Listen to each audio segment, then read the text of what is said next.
पाकिस्तान और दुनिया भर में लाखों देखने और सुनने वालों को अरशद शरीफ का सलाम। नाज़रीन, इलेक्शन कमीशन ऑफ पाकिस्तान ने पाकिस्तान तहरीक इंसाफ के हवाले से ममनुआ फंडिंग केस की अपनी फाइंडिंग्स आज जारी कर दी हैं और वज़ीर कानून कहते हैं कि कानून की मंशा ये है कि इमरान खान पाकिस्तान में अब सियासत ना कर सकें। क्या ये मुमकिन होगा? प्रोग्राम में इस हवाले से बात करेंगे। साथ साथ नाज़रीन, अफ़गानिस्तान में काबुल में अमेरिका ने एक ड्रोन स्ट्राइक में अलकायदा के लीडर अहमद अल-ज़वाहिरी को हलाक कर दिया। इस हवाले से अमेरिकी सदर ने क्या किया, इस पर भी बात करेंगे। लेकिन प्रोग्राम का आगाज़ नाज़रीन करते हैं एक अफसोसनाक खबर से। हमारे 6 पाकिस्तान आर्मी के भाई कल एक अफसोसनाक हेलीकॉप्टर हादसे में शहीद हो गए। शहीद होने वालों में corps commander 12 corps lieutenant general Sarfaraz Ali, major general Amjad Hanif, brigadier Mohammad Khalid, pilot major Saeed Ahmad, copilot major तला मनान और नायक मुदस्सर फयाज शामिल थे। यह हादसा उस लसबेला के करीब पेश आया विंदर के मुकाम पे, और इतलात ये हैं कि कोयटा से ये जहाज़ जो है कराची जा रहा था और कोर कमांडर देखना चाह रहे थे, फ्लड रिलीफ एक्टिविटीज़ को मॉनिटर कर रहे थे जब ये हादसा पेश आया। और आज ये अफसोसनाक खबर आई कि 6 के 6 अफसरान और नायक मुदस्सर फयाज शहीद हो गए। नाज़रीन, पाकिस्तान की फ़ौज की बहुत सी कुर्बानियाँ हैं और इस हवाले से हम अपने ARY की तरफ से, हमारी टीम की तरफ से इनको खिराज तहसीन पेश करने के लिए आइए देखते हैं। खिराज खून से देकर हयात वतन को दे दूँ, और हमारे हज़ारों जवान खून से खिराज दे के पाकिस्तान को हयात देते रहते हैं। और ये भी कहा जाता है कि शहीद हमेशा ज़िंदा रहते हैं। अल्लाह ताला इनके लवाकिन को सब्र जमील अता करे। हमारे साथ नाज़रीन आज प्रोग्राम में शामिल होंगे असद उमर साहब, ये रहनुमा है पाकिस्तान तहरीक इंसाफ के, और अबूज़र सलमान नियाज़ी साहब वकील हैं। आप दोनों का प्रोग्राम में शिरकत का शुक्रिया। असद उमर साहब, आज इलेक्शन कमीशन का जो फैसला आया, सरप्राइज़ हुए आप? अगर आप इजाज़त दूँ मैं शुरू से कर दूँ आपका जो इब्तदाइया था। ये तो 5 लोग जो थे उनको मैं नहीं जानता। जनरल सरफराज से मेरी मुलाकात थी और एक इंतहाई प्रोफेशनल अच्छे सोल्जर तो थे ही थे, लेकिन जो चीज़ उनकी मुझे स्ट्राइक की, जिसकी वजह से वो मेरे जहन में नक्श है, कि जो उनके दिल के अंदर बलूचिस्तान के लोगों के लिए जज्बा था और इंतहाई खुलूस के साथ। मुझे याद है कि एक बलूचिस्तान डेवलपमेंट पैकेज की मीटिंग हो रही थी, तो मैंने प्राइम मिनिस्टर को कहा कि आपके होते हुए और जनरल सरफराज जैसे कमांडर सदर्न कमांड के होते हुए भी अगर हम ये काम ना कर सकें तो बड़े अफसोस की बात होगी। और उस लिहाज से एक आप कहें कि उनकी ही उस सोच की अक्कासी है कि शहीद भी हुए तो बलूचिस्तान के लोग मुश्किल में थे और उनकी मदद करने के लिए गए हुए थे, तो मैं उनको ट्रिब्यूट पेश करना चाहता हूँ। मैं भी थोड़ा सा ऐड कर दूँ नाज़रीन, lieutenant general Sarfaraz Ali professional soldiers तो यकीनन थे ही थे, बहुत अच्छे और नफीस इंसान भी थे। आपने उनकी चंद तस्वीर देखी होंगी जिसमें उन्होंने एक बच्ची को उठाया हुआ है, बच्चों के साथ मिल रहे हैं, लोगों के साथ मिल रहे हैं। हमारी अक्सर अशराफिया आम लोगों से हाथ मिलाना भी पसंद नहीं करती, और गलती से अगर हाथ मिला लें तो जाके बार बार अपने हाथ धोते हैं।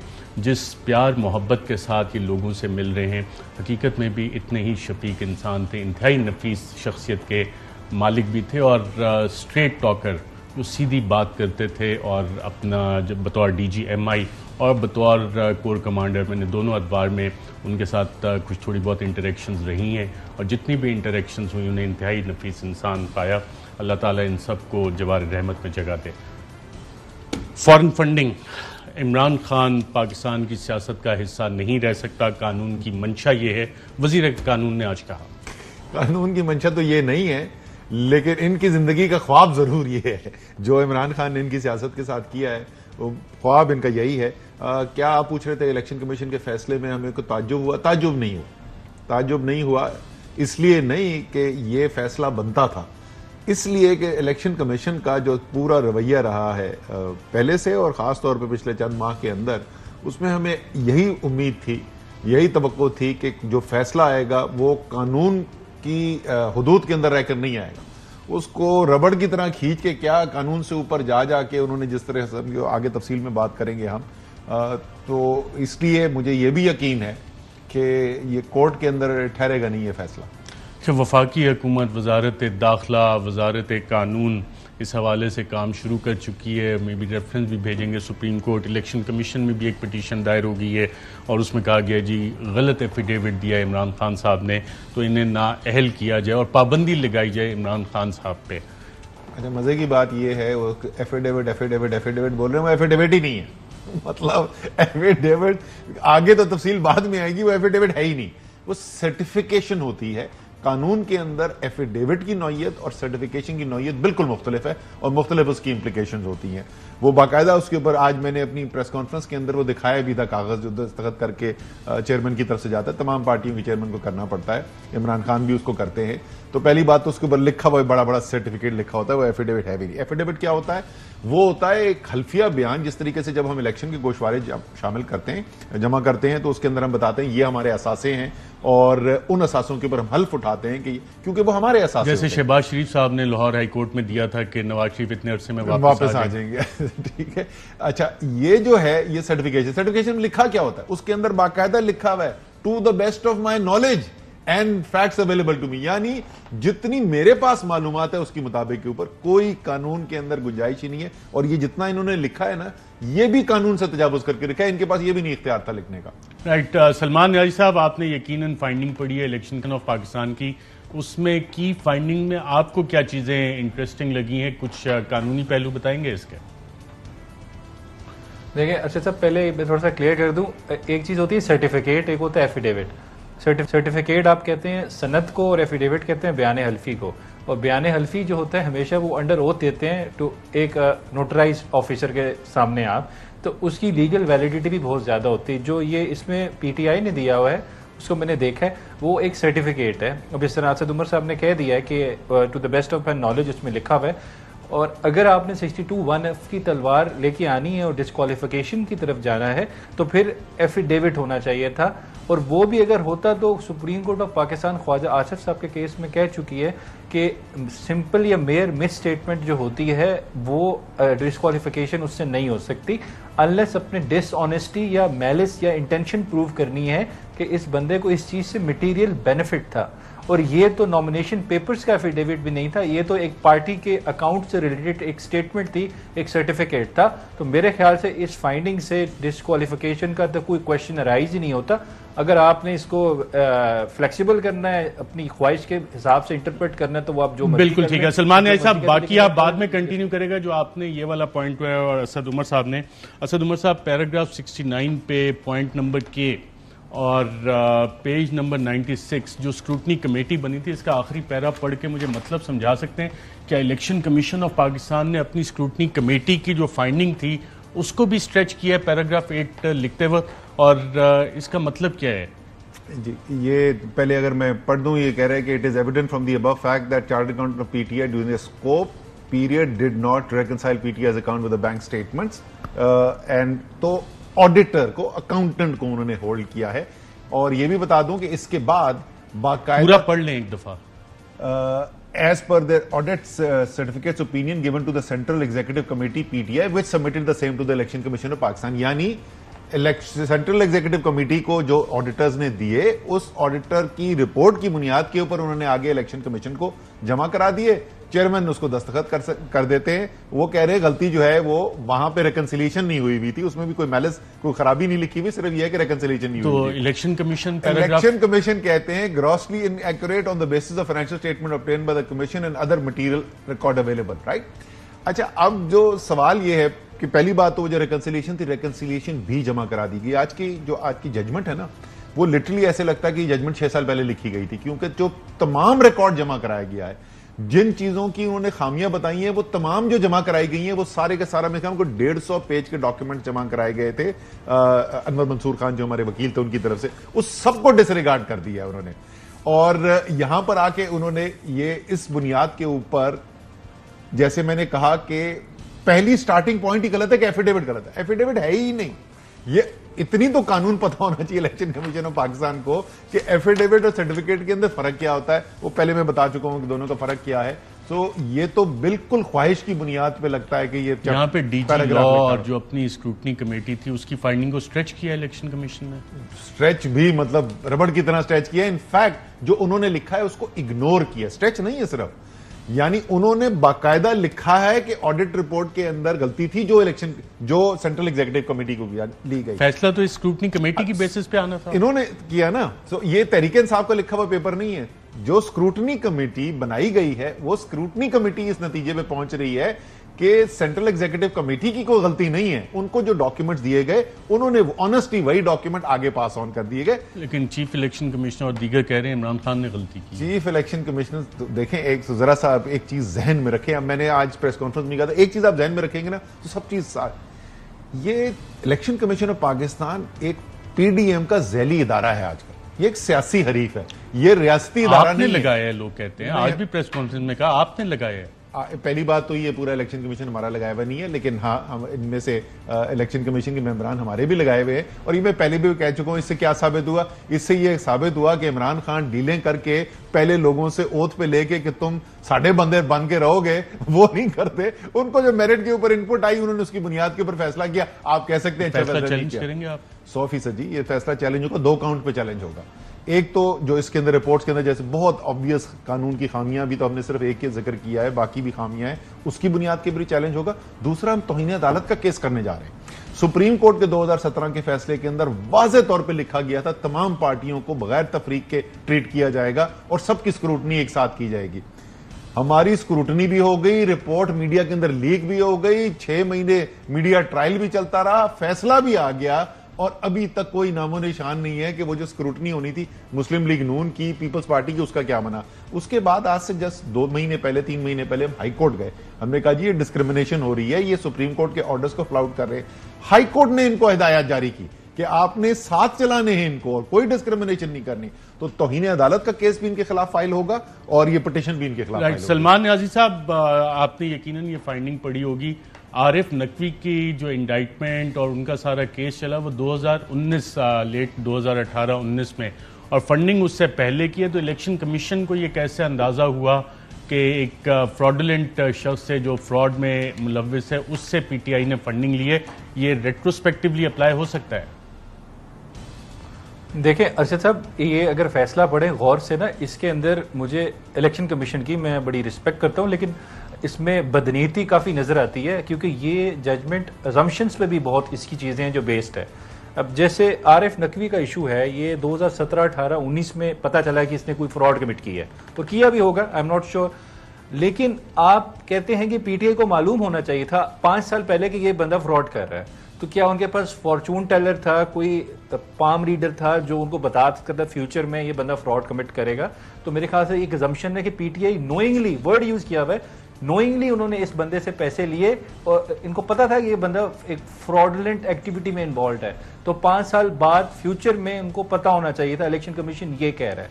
तो मेरे ख्याल से बड़ी एक सस्पिशियस बात है। और दूसरी बात अरशद साहब, एक और इन्होंने एक ट्रांजैक्शन का जिक्र किया, इसमें ये कोई मैडम है रोनीता शेट्टी कि इन्होंने कुछ पैसे भेजे हैं पीटीआई के अकाउंट में। अब डिटेल पता चली, मेरे ख्याल से उनके शौहर हैं पाकिस्तानी नेशनल है, उन्होंने एक जॉइंट अकाउंट से $27,000 भेजे। तो उन्होंने एक सिंपल मैथमेटिशियन बन के डिवाइडेड बाय 2 करके आधे खाते उनके में डाल दिए और फोकस किया इस बात पे कि she is of Indian origin, a US national of Indian origin. Focus हुआ इस बात पे, काफी क्लियरली हुआ है कि इसको इंडिया के साथ हमने लिंक बनाना है। और तीसरी बात, मुझे ये बताएं, इंडियन नेशनल इंडिया में ड्यूल नेशनैलिटी की इजाजत है? If she is US national of Indian origin तो यूएस नेशनल हुई ना? मैं वही कह रहा हूं जी, वो US national, Indian origin word use किया है आपने। और ये भी नहीं बताया कि ये उसके हस्बैंड जो पाकिस्तानी नेशनल है उसके अकाउंट से पैसे आए हैं। राइट। सबसे इंपॉर्टेंट पेज 43 पे आए, ये देख लें, पेज 43 पे आए जजमेंट का एंट्री नंबर 217 देखे, bank of America visa, bank of America 218, bank of America, chase sapphire, debit card, master card. ये क्या मजाक है? आप एक जनरल सी टर्म्स लिख रहे हैं कि जी यहां से पैसे आ रहे हैं, यहां से पैसे आ रहे हैं, कोई स्पेसिफिक डिटेल तो दे, ये कहां से पैसे आए हैं। आप कह रहे हैं ये मास्टर कार्ड यूज हुआ, एक जगह पे एक चीज ब्यूटी सैलून है, किन्जा ब्यूटी सैलून, वहां से पैसे आ रहे हैं। ये किस तरह की आपकी रिलायंस जिन डॉक्यूमेंट्स पे है, ये मजाक है। इस तरह जजमेंट्स और किसी का फ्यूचर डिसाइड नहीं करते। फिर आप कह रहे हैं एक सरगोदा का एक बंदा है, उसका भलवाल में फ्रूटर्स का काम है, ये ऑरेंजेस का, उसने कहा जी मैंने पैसे जमा कराए, इन्होंने ये लिखा हुआ है ये बाहर से पैसे आए।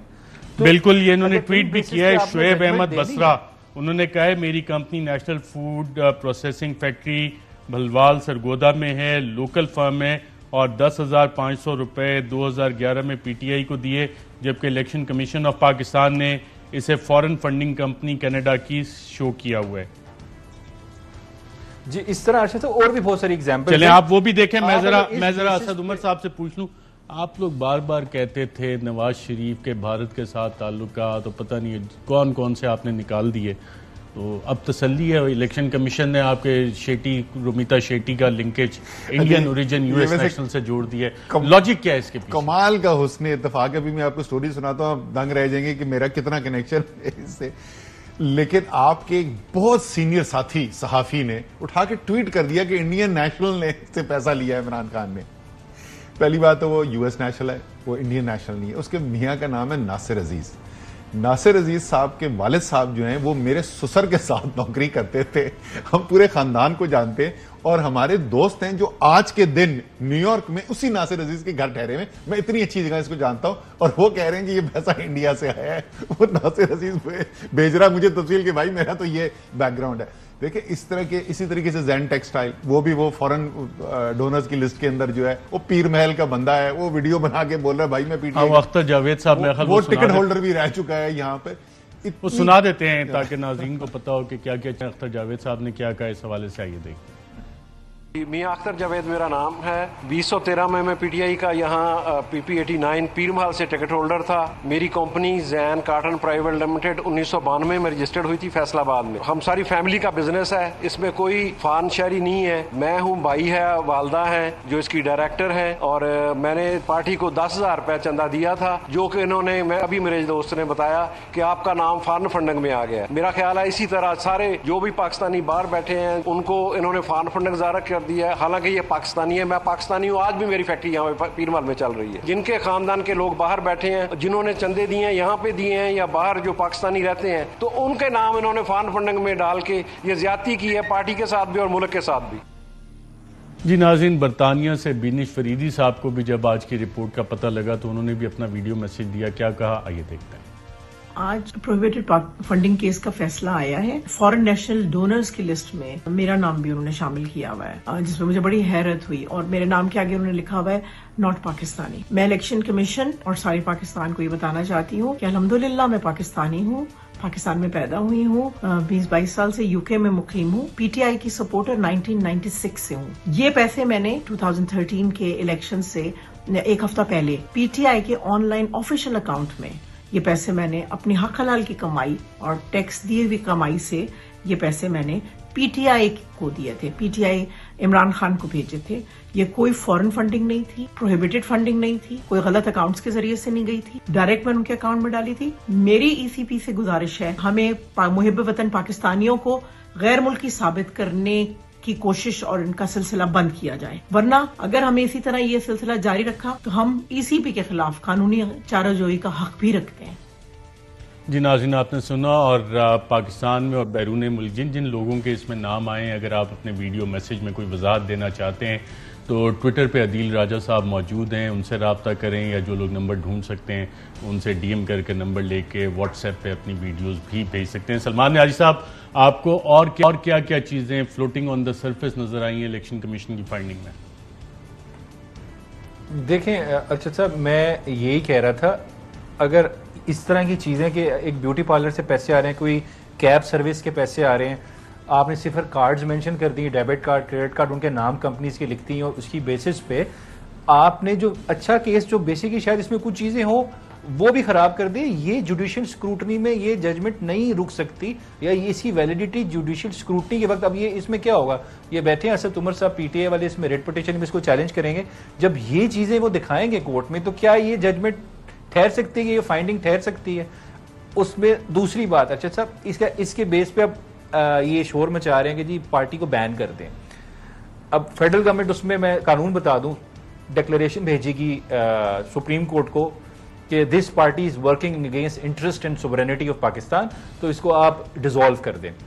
सुप्रीम कोर्ट उसमें 15 दिन के अंदर इनको पीटीआई को नोटिस करेगी, वो उसको सुनेगी और उनको कहेगी आप जवाब जमा कराएं, और अगर उनको लगा जवाब ठीक नहीं है तो वो कंफर्म करके इनको डिसॉल्व कर देगी। ये प्रोसीजर है। ये पाकिस्तान की हिस्ट्री में अभी तक एक दफा हुआ है। नेशनल अवामी पार्टी होती थी नैप, अगर आपको याद हो, भुट्टो साहब के जमाने में वो हुई थी, और उन्होंने क्या किया था, उन्होंने एएनपी नाम रख लिया जी, एएनपी उन्होंने अपना नाम रख लिया और वो फिर वापस आ गए और इलेक्शन भी जीते। तो क्या आप कानूनी तौर पे पार्टी तो बैन कर सकते हैं, क्या आप उनको इलेक्टोरेट को या उनके वोटर्स में के दिल में से पार्टी को निकाल सकते हैं या उनकी लीडरशिप को नहीं निकाल सकते? ये अवाम ने डिसाइड करना है, हमने किसी लीडर को रिजेक्ट करना है कि एक्सेप्ट करना है, ये अवाम का काम है। और जहां तक सुप्रीम कोर्ट के पास जाने की बात है, मेरी बात अर्शद साहब, मैं ये कहूँगा कि सुप्रीम कोर्ट पहले कह चुकी है हनीफ अब्बासी केस में कि सिर्फ इस बेसिस पे हम किसी पार्टी को डिक्लेयर नहीं कर सकते कि ये फॉरेन फंडेड है और इसको हम डिसॉल्व कर दें कि इसने बाहर से पैसे लिए हैं। उसके लिए जरूरी है हमने आर्टिकल 17(2)(7) पढ़ना है उसके स्टैट्यूटरी लॉ के। तो 17(2)(7) पढ़ेंगे तो ये प्रूव करना है आपने कि this party is working against interest, sovereignty and integrity of Pakistan. अब फॉर एग्जाम्पल रॉ से पैसे लिए हैं आपने, पाकिस्तान में अफरा तफरी फैलाई है या एजिटेशन की है, तोड़फोड़ की है, आपने MI5 से लिए हैं, MI6 से लिए हैं, आपने CIA से पैसे लिए हैं, तो अगर आपने पाकिस्तान का नुकसान किया है, इंटेग्रिटी का, सोवरेनिटी का, तो उस पार्टी को मैं भी इस हवाले से तो प्रेस कॉन्फ्रेंसेस तर्जुमानों की हमारे पास रिकॉर्ड पे हैं कि कौन से पैसे NDS से है, कौन से रॉ से, और आजकल अहम उहदों पे भी हैं वो। ये सारी चीज जो हो रही है, असद उमर साहब, आपकी जमात जो है उस पे बैन लगने जा रहा है, इमरान खान साहब नाअहल हो रहे हैं। आज की तमाम प्रेस कॉन्फ्रेंसेस में तो यही चीज सामने आई है। तो ये मुमकिन हो सकेगा? वो कह रहे हैं कि जी अवाम के, सलमान न्याजी साहब, अवाम आपके साथ है, अवाम का मैंडेट है, पॉसिबल नहीं है। तो ये फैसला आपको इल्म में था कि ये सारी चीज़ें होनी है? रिजीम चेंज ऑपरेशन आप लोगों को बताया गया था कि तुम्हारी ना पार्टी रहेगी ना तुम्हें सियासत करने दी जाएगी? तो मैं बिल्कुल, ये कन्वे हुआ था? असल चीज तो यही है, अभी इसी पे आने वालों, आपको डायरेक्टली कन्वे हुआ था? लेकिन वो हर किस्म की धमकियां होती थी, हर किस्म की धमकियां होती थी। 15 दिन के अंदर लोग जो हैं अवाम भूल जाएंगे, नेशनलिज्म जो है वो चलती ही नहीं है, और बड़ी हर किस्म की धमकियां। एक हमारे सीनियर लीडर का कहा तुम्हें 14 साल जो है वो अंदर बंद रखा जाएगा, ऑफिशियल सीक्रेट एक्ट की वाले जाना था। मच जेल में था मच जेल, मुझे बोला गया था मच जेल मैंने जाना था। देखे ये जो बात करे ना, पहली तो मुझे कल एक लड़के ने तजवीज भी कर दिया, उसने कहा सर ये अगर कुछ करते हैं ना तो पीटीआई तो पीटीआई रहेगी, हम उसको पाकिस्तान तहरीक इनकलाब बना देंगे। वैसे ही इनकलाब के मूड में कौन है इस वक्त। जो आप कह रहे थे, सवाल मेरा है कि जो वजीर खारजा पाकिस्तान के हैं वो सिर्फ 2 साल पहले ऑन रिकॉर्ड है, आप वीडियो चला भी सकते हैं, जिसमें वो कह रहे हैं कि जो वजीर आजम है, वजीर आजम ने पैसा लिया था, इस वक्त के वजीर आजम शहबाज शरीफ ने और इनके भाई ने नवाज शरीफ ने पैसा लिया था उसामा बिन लादेन से पाकिस्तान की जमहूरियत को सैबोटाज करने के लिए। तो अभी जो वो क्लॉज पढ़े थे ना आइन की, बिल्कुल नाज़रीन आपको अप्लाई दिखा देते हैं। पाकिस्तान के हालिया वजीर खारजा, पाकिस्तान पीपल्स पार्टी के चेयरपर्सन बिलावल भुट्टो ने नवाज शरीफ के बारे में क्या कहा था, आइए देखते हैं। मैं जानता हूं कि ये पहले अमीर और मोमिनीन बनना चाहता था, ये पहले उसामा बिन लादेन से फंडिंग लेता था शहीद बीबी की हुकूमत को गिराने के लिए। तो फिर क्या उसका नियत साफ हो सकता है? जी नाज़रीन, मौजूदा वजीर खारजा बिलावल भुट्टो, चेयरपर्सन पीपल्स पार्टी, उनकी वालदा मोहतरमा बेनज़ीर भुट्टो, साबिक वजीर आजम, उन्होंने भी यही बात की थी। किन अल्फाज में, आइए देखते हैं। 1989 की बात है कि उसामा बिन लादेन ने $10 मिलियन भेजा था एक फौजी जनरल को, और उस फौजी जनरल ने उसामा बिन लादेन को नवाज शरीफ से मिलाया और कहा कि ये हमारी मदद कर रहा है, और वो पैसे फिर दिए गए। कई मीटिंग्स हुए प्रोविंशियल मिनिस्टर्स के साथ, और उसके बाद ये नो कॉन्फिडेंस मूव 1989 की असेंबली में हुआ जो डिफीट हुआ। जी नाज़रीन, आपने देखा ये फॉरेन फंडिंग के जुमरे में आता है। ये तो जो अभी उन्होंने कानून ये मिलियंस ऑफ डॉलर, $50, $100, ये 10,000 रुपए, 10,500 रुपए की बात हो रही थी, वहां मिलियंस ऑफ डॉलर, जो पूरी टेक्स्ट बुक अभी इस वक्त कानून उन्होंने पढ़ के बताया ना, वो पूरा यहाँ पे अप्लाई करता है। लेकिन अरशद, जो बड़ा सवाल है, ये हो क्यों रहा है आज? ये आज जो है ये करने की कोशिश, अगर इजाजत दें ब्रेक के बाद ये असल चीज यहाँ पे एक वक्फा लेते हैं। के बाद इस हवाले से एक इंटरेस्टिंग कानूनी पहलू भी है कि पॉलिटिकल पार्टीज ऑर्डर 2002 और पॉलिटिकल पार्टीज एक्ट 2017 अप्लाई कौन सा होगा इस केस में, इस पर बात करेंगे एक वक्फे के बाद। वेलकम बैक नाज़रीन। पीटीआई के हवाले से इलेक्शन कमीशन का फैसला। सलमान न्याजी साहब, ये केस फाइल हुआ था पॉलिटिकल पार्टीज ऑर्डर 2002 के तहत। आपको ये लगता है कि पॉलिटिकल पार्टीज ऑर्डर 2002 के तहत ही फैसला आया है, या कि 2017 के किसी कानून के तहत भी इसमें फैसला दिया गया है? नहीं अर्शद साहब, जो इसकी फाइंडिंग है ना, अगर आप लास्ट पैरा पढ़े तो उसमें उन्होंने आर्टिकल 6(3) के ऊपर ही उनको कहा है कि मैं आपको शो कॉज नोटिस हम आपको इशू करते हैं और आपको आप बताएंगे क्यों ना हम आपके फंड्स कन्फिस्केट कर लें। तो और 2017 के तहत हो भी नहीं सकता, ये इलॉजिकल इलीगल बात है, क्योंकि कानून का जो इफेक्ट होता है वो रेट्रोस्पेक्टिव नहीं होता, हमेशा प्रोस्पेक्टिव होता है। जिस डेट से आता है उसके बाद से उसकी एप्लीकेशन होती है हमेशा। और जहाँ तक ये जो लोग कह रहे हैं कि जी ये इमरान खान साहब वाला जो एफिडेविट है या वो सर्टिफिकेट है वो 2017 के कानून के नीचे उसकी जो शेप है वो एफिडेविट की फॉर्म में है, लेकिन जो 2002 का कानून है उसके नीचे सर्टिफिकेट ही है सेक्शन 13 के नीचे जो उसका फॉर्म है। तो वहाँ पे लोग काफ़ी कंफ्यूज कर रहे हैं कि जी वो 2017 वाला सर्टिफिकेट एफिडेविट है वो नहीं है, वो 2002 का ही कानून है जो अप्लाई होता है और उसी के नीचे सर्टिफिकेट एफिडेविट नहीं है। राइट। असद उमर साहब, PTI LLC US, Pakistan people's party भी है, मुस्लिम लीग नवाज भी है, MKM की भी वहाँ पे बनी हुई थी, तो ये सब की जो LLC है, ऑल पाकिस्तान मुस्लिम लीग LLC भी थी, ये तमाम जो फारा के तहत बाकी रजिस्टर्ड कंपनीज हैं इनके भी मुकदमे इसी तरह के होंगे? और अगर ये कंपनीज वहाँ पे हैं तो ये जो फाइंडिंग आपके हवाले से आई है वो इन पे भी एप्लीकेबल होगी? आनी चाहिए उसके ऊपर, लेकिन अर्शद जैसे मैं कह रहा था ना ब्रेक से पहले, पहले समझने की कोशिश करनी ये हो क्या रहा है। पाकिस्तान की सियासत जो है वो अच्छी भली एक कंट्रोल डेमोक्रेसी चलती थी, चंद खानदान थे, उन्होंने अपना एक पेट्रोनेज नेटवर्क बनाया हुआ, वहां से इन्वेस्टर्स आते हैं, हराम का पैसा वो इन्वेस्ट करते हैं सियासत के अंदर, उससे इक़्तिदार मिलता है, इक़्तिदार में आने के बाद आप उससे 10 गुना ज्यादा पैसा बनाते हैं। बाकी ताकतवर तबके जो हैं वो भी बंद कमरों के अंदर बैठ के उधर डीलें भी निगोशिएट हो जाती हैं, वो इन्फ्लुएंस भी कर देते हैं। अब वही फॉर्मूला इस्तेमाल करते हुए 4 महीने पहले रजीम चेंज ऑपरेशन हो गया। अच्छा, वक्तन फवक्तन बाहर से मुदाखलत भी होती रहती है, बाहर से मुदाखलत भी हो गई, लोटे भी बन गए, हराम का पैसा भी यूज हो गया, इदारे भी इन्वॉल्व हो गए, सब कुछ होने के बाद आपका रजीम चेंज हो गया, कौम खड़ी हो गई, इमरान खान खड़े हो गए, लीडर साथ कौम खड़ी हो गई और उन्होंने चैलेंज कर दिया इस सियासत को और उन्होंने कहा कि अगर कुछ ताकत है पाकिस्तान में तो पाकिस्तान की अवाम है, जो किसी भी और पाकिस्तान की दुनियावी ताकत से ज्यादा ताकतवर है। अल्लाह ताला के बाद अगर किसी के पास ताकत है पाकिस्तान की अवाम, उन्होंने करके दिखाया। अब ये उसकी जड़ काटने की कोशिश कर रहे हैं। आपको सियासत करने के लिए पैसे की जरूरत होती है, पैसा जो है आपने इकट्ठा करना है। अगर आप हराम का नहीं लेना चाहते, अगर आप इन्वेस्टर्स से पैसे लेके पार्टी नहीं चलाना चाहते, अवाम से लेने जाएंगे। अवाम में सबसे ज्यादा पैसा जो आता है, जिस तरीके से तरसीलातें ज़राती हैं जिस पे मईशत चलती है पाकिस्तान की, इसलिए फॉरेन फंडिंग जो बाहर से मुल्क बैरून मुल्क पाकिस्तानी है वो देते हैं पैसा। आम ये जैसे बैठे हुए थे आम पाकिस्तानी बाहर जो रहते हैं वो पैसा देते हैं। ये उस दरवाजे को बंद करने की कोशिश करेंगे। PTI LLC वाला जो उन्होंने किया है ना, ये कोशिश ये कर रहे हैं कि एक आम पाकिस्तानी जो फाइनेंस कर रहा है सियासत को, जो एक अवाम की सियासत है, उसको हम किस तरीके से कुचल सकते हैं ताकि वही पुराना पाकिस्तान जहां बंद कमरों के अंदर हराम के पैसे के ऊपर जमहूरियत चलाई जाए, वो कैसे वापस लाया जा सकता है। राइट। सलमान नियाज़ी साहब, आपसे भी मैं ये एक बड़ा लीगल सिंपल सा क्वेश्चन बनता है इस हवाले से कि इलेक्शन कमीशन की जो फाइंडिंग आज आई है, अगर आप याद करें तो हनीफ अब्बासी का केस था, उसमें पैराग्राफ 55 में सुप्रीम कोर्ट ने कहा था कि रेलिवेंट फोरम पे जाएं और उसके बाद अगर रेलिवेंट फोरम कोई फाइंडिंग देता है तो फिर इमरान खान का हवाले से सुप्रीम कोर्ट जो है कुछ फैसला करेगी कि जनाब ये एप्लीकेबल होता है इस पे केस, ये वाला फंडिंग वाला, या नहीं होता। और आज नून लीग की तरफ से ये बार बार उसका हवाला भी दिया गया एक दो प्रेस कॉन्फ्रेंसेस में कि सुप्रीम कोर्ट ने ये कहा था, अब सुप्रीम कोर्ट ही इसको करे। एक वो, और दूसरा इलेक्शन कमीशन ऑफ पाकिस्तान में भी एक पिटीशन फाइल की गई है कि फैसल वाडा का जो एफिडेविट था वो गलत था, नाअहली। उसी तरह इमरान खान की, ये पॉसिबल होगा लीगली?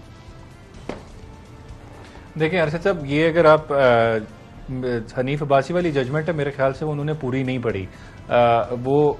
उसमें मैं आता हूँ, लेकिन पहले तो ये मैं आपको बता दूं, ये जो अगर इलेक्शन कमीशन का हम फैसला पढ़े ना, ये टेलर मेड लग रहा है कि इससे आप 2 ऑब्जेक्टिव अचीव करने हैं।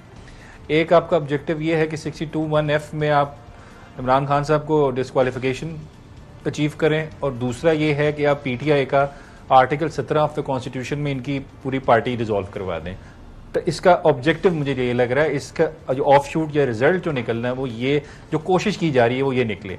लेकिन मैंने जो आपको पहले भी एक्सप्लेन किया है, 62(1)(f) जो है वो तब एप्लीकेबल है जब तब डिस्क्वालिफिकेशन होती है जब आप नॉमिनेशन पेपर्स में जो बयान हल्फी देते हैं उसमें कुछ चीज़ कंसील करें और उस कंसील से आपको कोई मटेरियल बेनिफिट हो रहा हो। तो ये ना नॉमिनेशन पेपर्स में सर्टिफिकेट दिया, ये तो एक पार्टी ने इलेक्शन कमीशन में अपने स्टेटमेंट ऑफ अकाउंट दी है, तो ये 62(1)(f) का केस नहीं बनता।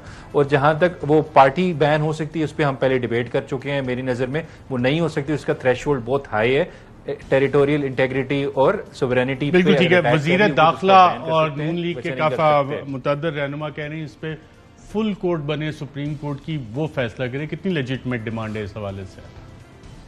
सर देखें, हर बात पे तो हजारों ख्वाहिशें ऐसी कि हर ख्वाहिश पे दम निकले। पहले आप हर चीज़ पे फुल बेंच बना दें। सुप्रीम कोर्ट है, जब 3 जज सुप्रीम कोर्ट के बैठते हैं तो वो मजाक नहीं होता, वो 3 जजेस होते हैं, वो एक सुप्रीम कोर्ट को रिप्रेजेंट कर रहे हैं। फुल कोर्ट्स बनते हैं जब बहुत इंपॉर्टेंट कॉन्स्टिट्यूशनल मैटर्स होते हैं जिसकी फार रीचिंग कॉम्प्लिकेशंस होती हैं और उस पर कोर्ट का टाइम जी जाया होता है। फुल कोर्ट बना दें, वो पूरा हफ्ता चलेगा, तो जो 50,000 केस पेंडिंग है वो कहां जाएंगे? पहले लोग इतनी पेंडेंसी से परेशान हैं, हर चीज पे फुल कोर्ट नहीं बनता। ये बहुत गलत डिमांड है कि जी फुल कोर्ट बना दें, फुल बेंच बना दें, जी हमारी मर्जी का बेंच बना दें, ऐसे नहीं होता। चीफ जस्टिस का प्रोगेटिव है, उसने ही बनाना है बेंच, जितना भी होगा वही बनाएंगे। और अभी तो ये सुप्रीम कोर्ट में जाएगा भी नहीं, ये अभी नेक्स्ट रेमेडी पीटीआई के पास हाई कोर्ट में रिट पिटिशन में ये चैलेंज करेंगे इलेक्शन कमीशन की फाइंडिंग्स, अभी सुप्रीम कोर्ट में नहीं जाएगा ये। हाँ, वफाकी हुकूमत तो जा सकती है सुप्रीम कोर्ट में, क्योंकि फैसले के आखिर में जो एक लाइन लिखी हुई है कि इलेक्शन कमीशन ने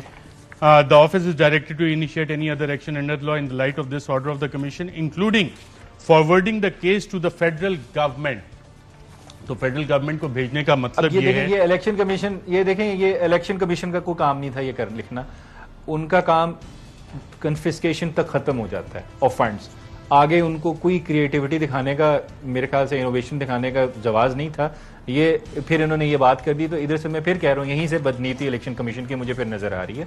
आपको सिर्फ कन्फिस्केशन तक आपका ज्यूरिसडिक्शन है, आप वहां पे फैसला करें, बाकी वो फेडरल गवर्नमेंट का प्रोगेटिव है। अगर वो भेजते हैं तो फिर वो सुप्रीम कोर्ट में जाएगा और सुप्रीम कोर्ट 15 दिन के अंदर वो भेजेंगे और फिर सुप्रीम कोर्ट डिसाइड करेगा। वो बेंच देखना है कितना उन्होंने बनाना है, 3 का बनाना है, 5 का बनाना है, 7 का बनाना है, वो supreme court chief justice of Pakistan का प्रोगेटिव है। वो ना राना सनाउल्लाह साहब का प्रोगेटिव है, ना लॉ मिनिस्टर का है और ना पाकिस्तान तहरीक इंसाफ का, वो सुप्रीम कोर्ट के चीफ जस्टिस का। उनको जो बेहतर लगेगा वो ही करेंगे वो। राइट। असद उमर साहब, पीडीएम और उनके इत्तेहादियों की तरफ से जो प्रेस कॉन्फ्रेंसेस की गई, मोअज़्ज़ज़ जज साहिबान को सुप्रीम कोर्ट के बाकायदा टारगेट किया गया, जिसमें सिटिंग वफाकी वुज़रा भी शामिल थे।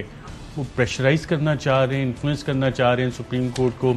नैब लॉज भी आप लोगों ने चैलेंज किए हुए हैं, इलेक्ट्रॉनिक वोटिंग मशीन्स का इशू भी है, साथ ये वाला केस भी अब उधर आ रहा है। तो ऑलरेडी उन्होंने फील्डिंग सेट करने की कोशिश की है। देखिए, ये जिस वक्त फैसला आना था ना पंजाब वाला, तो उस वक्त भी मैंने ये कहा था कि उस केस के अंदर तो उनको पता है ये ओपन एंड शट केस है। आपके उनके वकीलों से आप कोर्ट में अगर आप बात करते ना, जब जज साहिबान नहीं थे, इंतजार कर रहे थे, तो उनका वकील भी हंसता था कि केस ही कोई नहीं है। उस केस के लिए ये अटैक नहीं हो रहा था जो इतना जबरदस्त धुआंधार अटैक किया गया। वो बुनियाद उसको बनाना चाहते थे कि केस अभी से बिल्ड किया जाए कि आगे जो नैब के लॉस, जो इनकी सारी जायदादें जो फंसी नहीं है, तो असल तो उनकी परेशानी उस चीज की है ना, वो उस केस के लिए ये इधर फॉरेन फंडिंग वाला केस करना है। ये चाहते ये थे कि किसी तरीके से सुप्रीम कोर्ट को इतना, और खासतौर पे चीफ जस्टिस को डिफेंसिव पर डाल दिया जाए कि वो ये तो जजमेंट दे ही देंगे, उसमें तो कोई दो राय है ही नहीं, लेकिन आगे की जजमेंट पे वो मोहतात हो जाए। लेकिन जाहिर है सुप्रीम कोर्ट है, कोई मजाक तो नहीं है, और उम्मीद यही है कि सुप्रीम कोर्ट जो है वो फैसला वही करेगी जो अपनी कानून के मुताबिक फैसला होगा। बिल्कुल। अच्छा, ये जो फैसला है इसमें एक ड्राफ्ट कॉपी पहले बनी और फाइनल जो सिग्नेचर वाली है उसमें कोई आपको फर्क? आपके पास ड्राफ्ट कॉपी आ गई थी आपके बिल्कुल पास? जी। और ये मैं आपको बताऊं, जिस वक्त हम बैठे ना, बनीगाला मीटिंग हुई, चेयरमैन साहब भी थे उस मीटिंग के अंदर, तो हमारे 2 लॉयर्स की आपस में आर्ग्यूमेंट हो रही थी कि उसके अंदर जजमेंट में ये लिखा, ऑर्डर में ये लिखा हुआ है, दूसरा कह रहा है ये लिख रहा है। और फिर ये सामने बात आई कि 2 मुख्तलिफ ऑर्डर्स थे, एक अनसाइंड था, लेकिन वो अनसाइंड भी कोई हम चोरी से निकाल के तो नहीं ले आए थे ना, वो ईसीपी का ही था।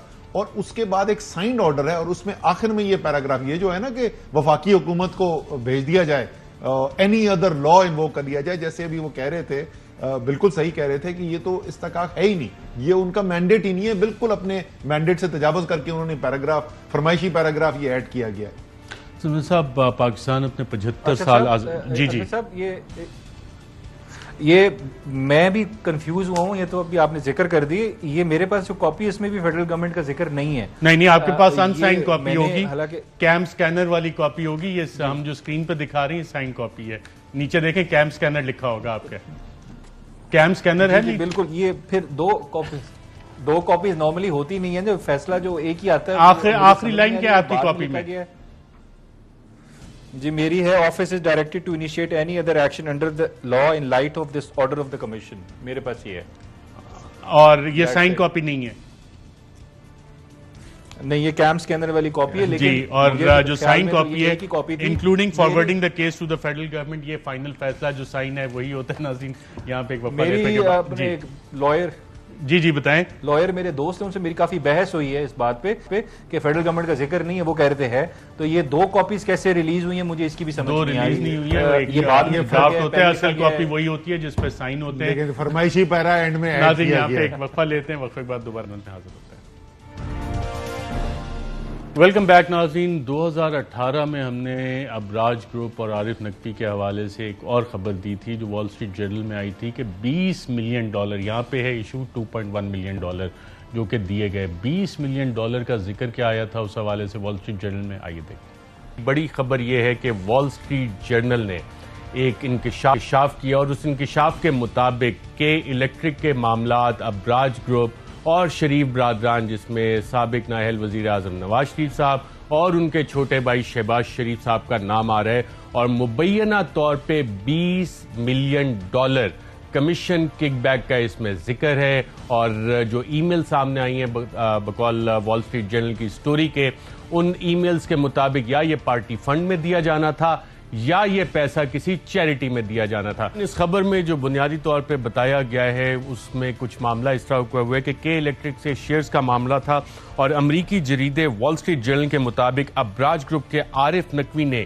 के इलेक्ट्रिक में अबराज ग्रुप के हिस्से की फरोख्त के लिए रिश्वत का सहारा लिया। मुबैना तौर पर अबराज ग्रुप अपने हिस्से चीन की कंपनी को फरोख्त करना चाह रहा था।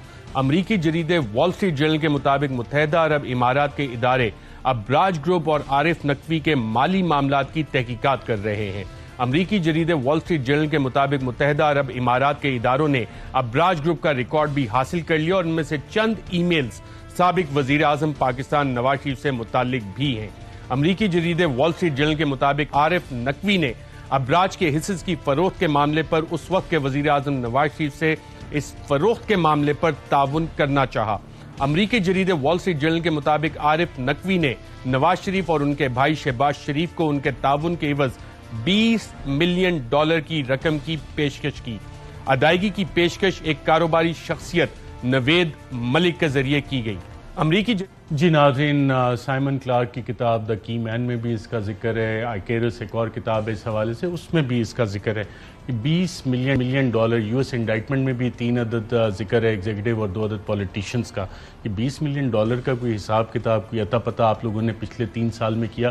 क्योंकि 2018 में हमने खबर की थी, वॉल स्ट्रीट जर्नल की भी आई थी, कुछ प्रोब किया आप लोगों ने? की तो इन्वेस्टिगेशन देखिए बाहर चल रही है अबराज के ऊपर, बिल्कुल जैसे आपने कहा ये 2018 की खबर आई थी, लेकिन जो देख रहे हैं उनकी याद दहानी के लिए कि जो एलिगेशंस हो रही है ना कि वोटन क्रिकेट क्लब के थ्रू जो पैसा भेजा गया, जो फंड रेजिंग डिनर्स अरेंज किए आरिफ नकवी ने, वो कौन आरिफ नकवी था 2012-13 में जो कर रहा था?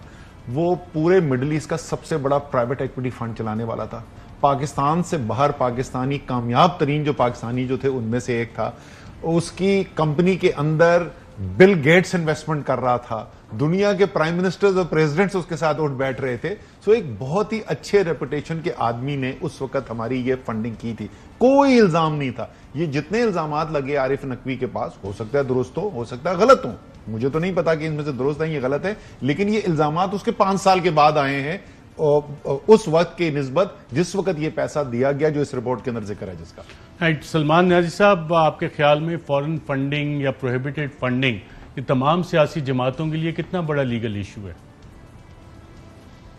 देखें, अभी तो पीटीआई के ऊपर तलवार आ गई थी तो उन्होंने हिसाब किताब जो है वो सारा दिया और वो they are facing the music also. लेकिन मेरे ख्याल से अभी तो जी अगर इलेक्शन कमीशन में इतनी जुर्रत है, मेरे ख्याल से जरा वो तरीके लबैक पाकिस्तान वालों को तो बुलाएं, उनसे पूछें इतने पैसे कहाँ से लेते हैं वो लोग जो इतनी एजिटेशन करते हैं।